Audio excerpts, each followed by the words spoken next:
आता एक धक्कादायक घटनेची बातमी आहे। मुंबईतल्या मालाड रेल्वे स्टेशनवरील हत्याकांड प्रकरणातील आरोपीला 5 दिवसांची पोलीस कोठडी सुनावण्यात आली आहे। मालाडच्या प्लॅटफॉर्म क्रमांक 1 वर काल झालेल्या हत्येप्रकरणी पोलिसांनी ओमकार शिंदे या आरोपीला अटक केली। या घटनेचं आणखी एक सीसीटीव्ही फुटेज समोर आलंय। लोकलमधून उतरताना झालेल्या किरकोळ भांडणातून वाद झाला आणि प्रकरण हाणामारीपर्यंत गेलं। यात प्राध्यापक आलोक सिंग यांची हत्या झाली होती। पाहूयात प्रकरण नेमकं काय आणि त्यात आतापर्यंत काय काय घडलंय। मुंबईच्या मालाड रेल्वे स्थानकावर प्राध्यापकाची हत्या। किरकोळ वादातून प्राध्यापकाला चाकूने भोसकलं।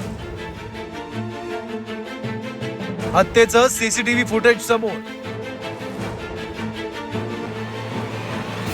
आरोपी ओमकार शिंदेला बेड्या। मुंबईच्या मालाड रेल्वे स्टेशनवर एक धक्कादायक घटना घडली। अतिशय किरकोळ वादातून ओमकार शिंदे नावाच्या एका विकृतानं आलोक सिंग नावाच्या एका प्राध्यापकाची हत्या केली।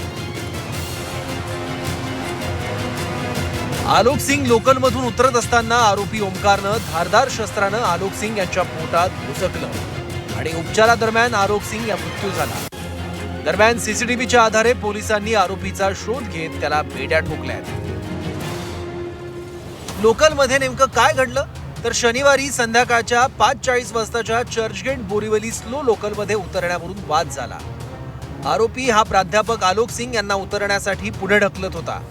आलोक सिंग यांनी पुढे महिला असल्याचं सांगत धक्का मारू नको असं आरोपीला सांगितलं। वादानंतर आरोपीनं त्याच्याकडील धारदार शस्त्रानं आलोक सिंग यांच्या पोटात वार केला। घटनेत आलोक सिंग यांना गंभीर इजा झाली। वार केल्यानंतर घटनास्थळावरून आरोपीनं लगेच पळ काढला। गंभीर इजा झाल्यानं आलोक सिंग यांचा उपचारादरम्यान मृत्यू झाला। पार्लेमधील एनएम महाविद्यालयात आलोक सिंग हे प्राध्यापक म्हणून कार्यरत होते। दरम्यान या घटनेनंतर काही तासातच आरोपीला पोलिसांकडून अटक करण्यात आली। बोरीवली पोलीस ठाण्यात आरोपीची कसून चौकशी सुरू आहे, तर दुसरीकडे आरोपींवर कठोर कारवाई करून न्याय देण्याची मागणी आलोक सिंग यांच्या नातेवाईकांनी केली आहे। दोनों ही प्रवासी है, रेलवे प्रवासी है। रेलवे प्रवास के वक्त उनमें जो एक दूसरे का जो झगड़ा एक किरकोल वाद सिर्फ उतरने की वजह से हुआ है। एक दूसरे को पहचानने वाले नहीं है। हमारी मांग यही है कि मुलजिम मिलना चाहिए, उसके बाद ही हम लोग कुछ काम करेंगे। पहला मुलजिम मिलना चाहिए हमको। इसके द्वारा ये जो है इतना बड़ा षड्यंत्र रचा गया कि रेलवे में आ रहा है मेरा लड़का, उसको जो है लोग चाकू मार दे रहे हैं। ये तो पुलिस का जिम्मेदारी है, क्या कर इस तरीके से करेंगे। हम लोग तो कुछ कर नहीं सकते। हम तो उनके जो बोल रहे हैं आश्वासन पे हैं। पुलिस भी सहयोग कर रही है, हमको उनसे कोई तकलीफ नहीं है, लेकिन वही है कि मुलजिम मिल जाए तो हम लोगों के लिए अच्छा है। बुरट्या चोरानं एका प्राध्यापकाची हत्या केली। दरम्यान यानंतर पोलिसांनी तात्काळ त्याला अटक केल्याचं प्रताप सरनाईक यांनी म्हटलं। कायद्याच्या राज्यात कोणताही आरोपी सुटणार नाही, तसंच कठोर कारवाई करण्यात येणार असल्याचं प्रताप सरनाईकांनी म्हटलं। पोलिसांची कारवाई केली आहे। एखाद्या भुरट्या चोरानं चाकूच्या माध्यमातून प्राध्यापकासारख्या एका व्यक्तीवर जर हल्ला केला असेल आणि तो प्राध्यापक मृत्यूमुखी पडला असेल आणि लगेच पोलिसांनी ताबडतोब कारवाई करून 12 तासामध्ये जर आरोपीला पकडलं असेल तर निश्चितपणे कायद्याचं राज्य हे सांगावं लागेल आम्हाला। आणि चांगलं गृह खातं आणि आमचे पोलीस अतिशय चांगल्या प्रकारचं काम करतं, या गोष्टींवरनं सिद्ध झाले। लोकलमध्ये संध्याकाळी पाय ठेवायला देखील जागा नसते, त्यामुळे एकमेकांना धक्का लागतोच।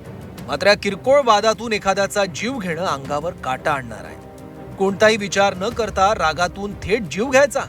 आपण ज्या व्यक्तीवर हल्ला करतोय त्याच्या पाठीमागे त्याचा संसार असेल, घरी कोणीतरी त्याची वाट बघत असेल, याचा कोणताही विचार न करता जीव घेणं हे अतिशय दुर्दैवी आहे।